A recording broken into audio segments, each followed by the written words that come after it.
Hey guys, before we get into this video, I want to let you know about my magazine. Issue number 8 was just sent to the printers, so if you're a MagPass subscriber, expect to get that in the mail in the coming weeks. If you're not one, you can become a MagPass subscriber and get all the issues for the year by heading to my website, themxnetwork.com, links in the description. If you don't want all of them, you can buy single copies there as well. Head to my website, and thank you all for the support.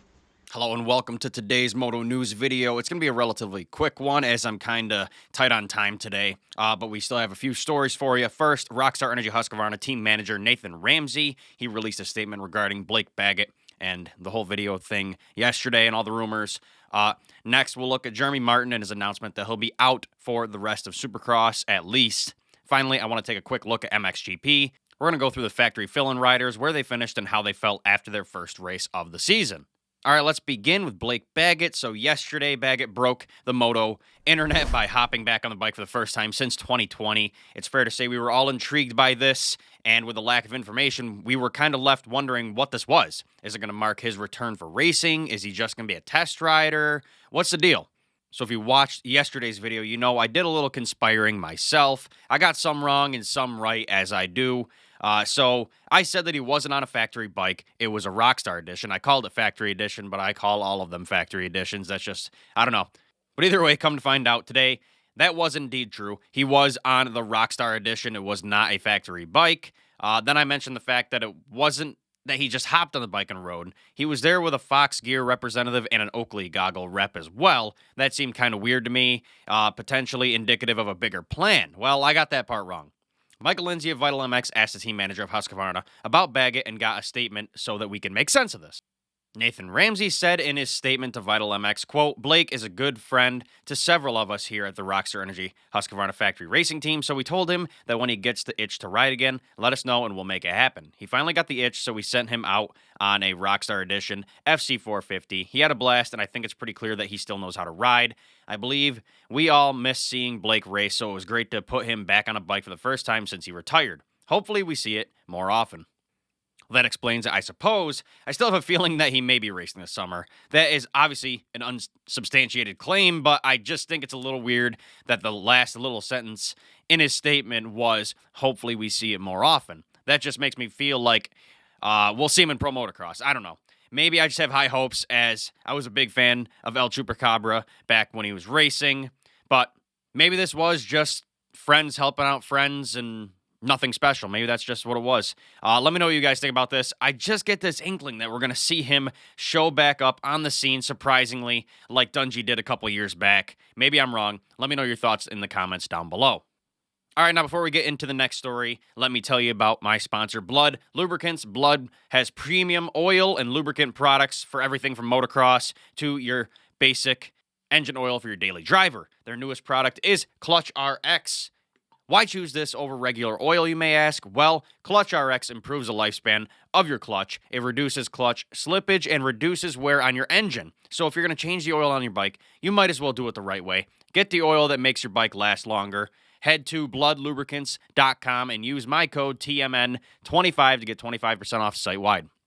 All right, on to the second story of the day. Jeremy Martin, sorry, Alex was in my head. Been watching Troll Train lately.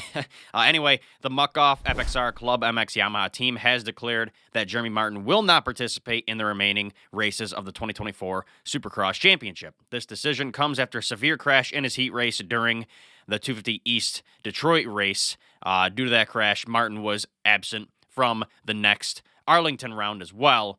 If you forgot what this crash was, here it is. Six watch here goes down hard in the boots. Yeah, he got kicked sideways and falls backwards. Great to see that J-Mart. Upon his return at Daytona, Martin secured a 12th place finish. He then proceeded to achieve 5th and 7th finishes at Birmingham and Indianapolis. After the first 5 rounds, Martin is currently ranked 14th in the standings. The team has confirmed that Martin will not participate in the remaining 4 rounds of the 250 East Championship, citing complications from his headfirst crash at Detroit.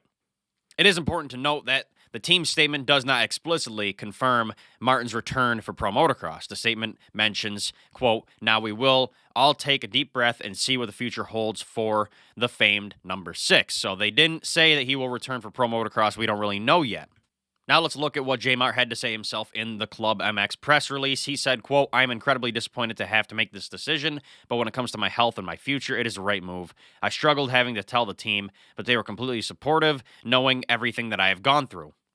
It sucks to see. I feel like this guy hasn't been given a break. J-Mart has just such bad luck lately. He was such an incredibly talented rider, and for the past 5 years, he just hasn't been able to keep it together. He hasn't been able to put in a full season. I'm wishing J-Mart good luck. Hopefully he recovers before Pro Motocross, and maybe we can see him turn over a new leaf this summer. I'm hoping he doesn't skip out Pro Motocross. I think he'll do good in it as long as he stays on 2 wheels. Let me know what you guys think about this. All right, the final story of the day isn't really a story. It's just kind of a breakdown of a niche group of riders from the MXGP this weekend. So yesterday I did a race report on the MXGP of Sardegna. I went through the race and gave you basically a quick summary of how it went. Well, in that, I kind of ignored the fill-in guys, which I talked about a lot last week in videos, as that was kind of the main story coming from MXGP. Those riders are Honda HRC's Roan Van De Moosidjk, Monster Energy Yamaha's Todd, Kellet, and Fantic's Brian Bogers. So how did it go for these guys at their first GP of the year on the new teams? Let's dive into it. We're going to start with the worst finisher and work our way up. So coming in or at 28th overall is Roan Van De Moosidjk. Wow is all I have to say on this one. I had high hopes for the MXGP rookie, but it seemed the lack of experience on the new machine, mixed with the high temperatures of Sardinia and the high intensity of the track, just shut him down on his 450 rookie debut. He actually did perform quite well in the quali race on Saturday, finishing 12th after backing down on speed. So that's not bad for your 450 debut, in my opinion.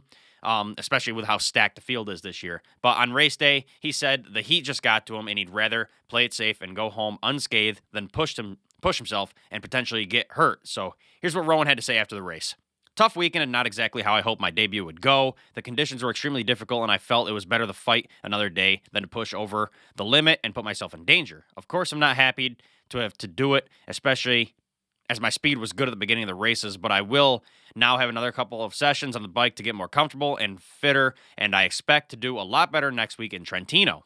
All right, next we're going to look at the Monster Energy Yamaha fill-in rider Todd Kellet. For those of you who don't know, Kellet is the beach racing world champ, so I expected him to have a decent performance on the factory machine in the deep Riola sand. Unfortunately, he struggled as well. He went 21-16, which I guess isn't too awful. At least he still got points, but I expected more out of him, honestly. I believe this was just a one-race fill-in deal, so we won't be seeing him from this point on. Maybe they keep him a couple more rounds, depending on Jago Geertz and Maxime Renault's recovery and healing process. Anyways, Kellet said in a post-race interview, quote, "It was damn hard, but at the same time, I really enjoyed this Grand Prix. A huge thanks to Yamaha and the team for this opportunity. The intensity is a lot higher than in the beach races. Not normal how crazy these guys go here.